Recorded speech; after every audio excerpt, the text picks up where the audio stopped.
Call the honourable member for Gilmore. Deputy Speaker, way back in 2011, when the Prime Minister of the day made a deal with the Greens, the mining tax was introduced. Our booming industry that had more than 250,000 direct employees at that time. An extra 30% of a super tax on top of all their other cost inputs. The Gillard-Rudd government expected $11 billion of revenue. The plan was to use this money, this imaginary revenue, to bolster low-income super, to fund infrastructure and to allow tax cuts. The revenue did not, I repeat, did not eventuate. The money had to be borrowed. The infrastructure investment had to be borrowed, and any minor economic gains that had happened for businesses were guzzled up by the carbon tax.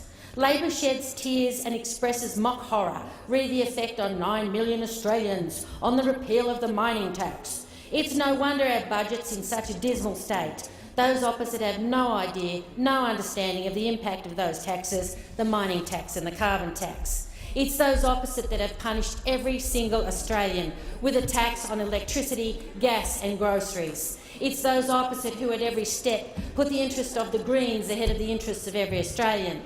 It's those opposite that locked in $17 billion worth of new government spending and promised that it would be entirely paid from the mining tax revenue. To bring that down to a household level, Deputy Speaker, what the Labor Party have done is the same as spending $10,000 on a credit card, even though they only earn $100 a year. It's simply farcical. This is a government that delivers on its promises, a government that sticks by its word, and a government that's passionate about creating local jobs and not punishing businesses for being successful. The repeal of the mining tax is a win for every Australian. It's a win because it's good for investment, for jobs and good for business. This isn't just about a handful of mines somewhere in remote Western Australia. There are over 54,000 people in New South Wales who are directly employed in the mining industry. Mining contributes over $24 billion to the New South Wales economy and paid over $1.4 billion in state royalties last year alone. And this doesn't even include company tax, income tax, payroll tax and so much more. Deputy Speaker, my electorate extends from the southern fringes of the Shell Harbour all the way down to the coast almost to Batemans Bay.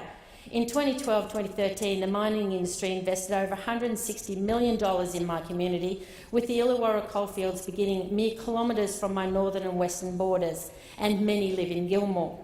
Over 2,000 people are directly employed by the mining industry across the Illawarra and South Coast, with a total direct benefit to the region of $1.4 billion in 2012-2013.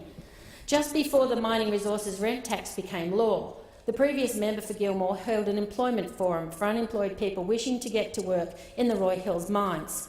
At that stage, this company was looking for 8,500 workers. Deputy Speaker, if we'd been able to push forward with this after the forums were held, we would have brought the unemployment level in Gilmore down to 0.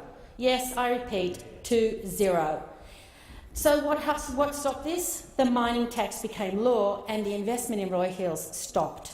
The previous government just has no idea that imposing an extra tax on an industry that has long lead times to develop, what else will they do? They invest in other nations around the world where they get a better return on their investment and they don't have to pay a mining tax. Deputy Speaker, I'm appalled at the apparent lack of understanding, and yet it does explain why we have billions of dollars worth of debt. Those opposite rail about the changes to low-income superannuation. Have they spoken to the constituents who ask for help so they can access their super just because they can't afford to survive? We have to have a strong economy so such people can get a job and can earn even greater wages and get extra super. I congratulate the Coalition team on repealing this legislation. The changes will inspire our mining industries to reinvest in Australia. All those unemployed who wanted to get work with Rob Hill Mines may yet be able to get a job. The rate of increase in super contributions is reduced, but the Leader of the Opposition, when in government, is quoted as saying the super contributions supposedly generated by the mining tax would be compensation for the cheaper pay that workers would earn. Well, Deputy Speaker, I for one, right now, would prefer that the people of Gilmore have more dollars in their pockets to spend rather than dollars in their super accounts. We have not damaged any Australians, and yet those opposite damage the economic future for 23 million Australians and their children by their economic ineptitude. Order. Call the honourable member.